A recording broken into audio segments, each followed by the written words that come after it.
In medieval Europe, drinking water was a gamble with death. What was supposed to give life could fill your body with sickness in a single gulp. People feared rivers and wells more than they feared demons. The water looked cloudy, smelled rotten, and often shimmered with a greasy film from waste floating downstream. Cities were packed, sewers didn't exist, and everything ended up in the same place the water people drank every day. That wasn't bad luck. That was slow suicide with every sip. The medieval street wasn't just dirty, it was alive. Every home emptied its chamber pots straight out the window. Rain washed everything into the nearest stream, where children played and women filled their buckets. Wells stood next to cemeteries, and grave water seeped into what people drank. The smell was unbearable, but thirst didn't care. Drinking from that was a daily roll of the dice. Would you live?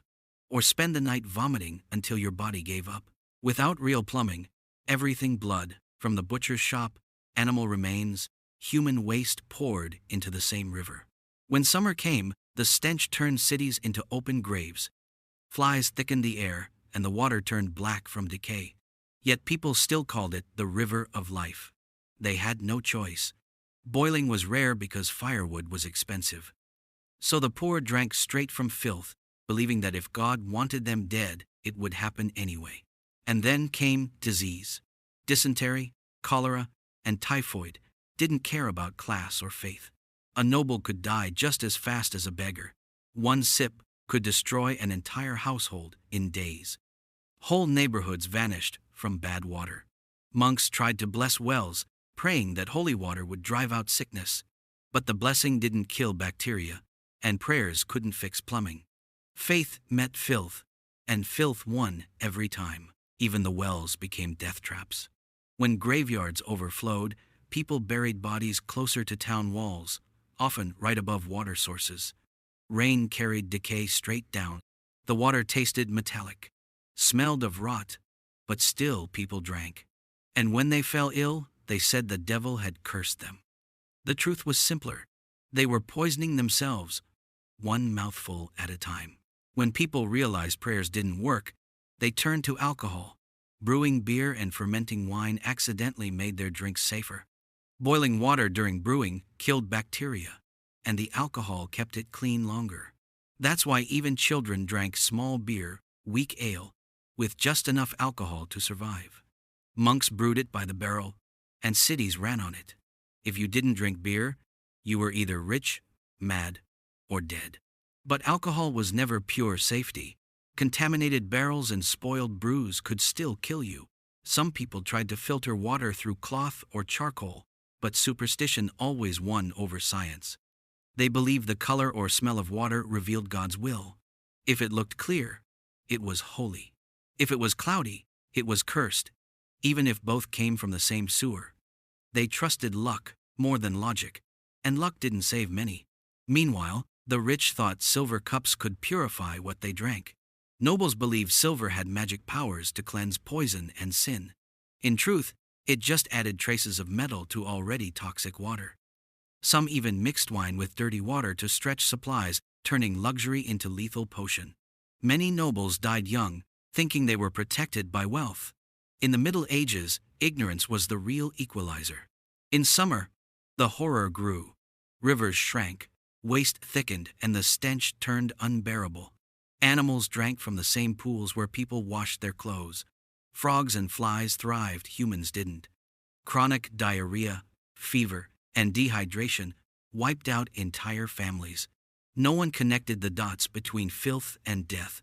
To them, it was punishment from above, not bacteria below. Some towns tried to clean their wells by throwing lime or ashes inside. Others hung herbs or crosses over the opening, hoping to banish evil. Nothing worked. The water stayed foul. Chronic sickness shaped their lives, and fear became habit. They learned to accept pain as normal, rot as everyday, and death as neighbor. In medieval Europe, drinking water wasn't a choice, it was survival roulette. Some rivers were so thick with filth that people joked you could cut the water with a knife. It wasn't far from the truth. In places like London or Paris, the stench was legendary.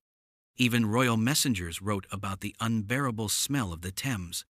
But the poor still gathered there every morning with buckets, hoping for the cleanest layer floating on top, a cruel illusion that probably killed more people than famine.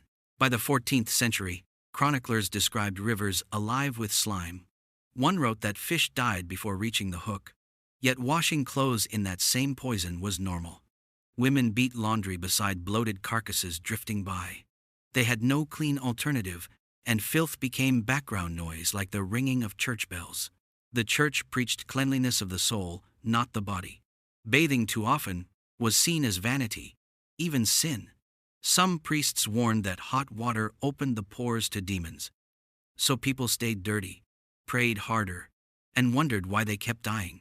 Without plumbing or understanding, faith only made the water holier, not safer. Even royal castles weren't safe. Their decorative ponds looked beautiful, but reeked of decay. Frogs croaked among floating waste, and servants hauled that same water to the kitchens. The nobles thought perfumes and spices would cover the smell, but rot doesn't care about cinnamon. Disease climbed the social ladder one sip at a time, and when servants ran out of wine, they mixed dirty water to stretch what was left. The rich tasted thinner wine and blamed the vineyard. In reality, they were drinking diluted filth, a luxury disguised as poison. Death didn't need to sneak into the castle. The servants poured it right into the goblet. Everything changed when the Black Death arrived. Cities realized too late that filth wasn't just disgusting, it was deadly. Rats and fleas were only part of the story. The disease thrived in the same dirty water everyone drank.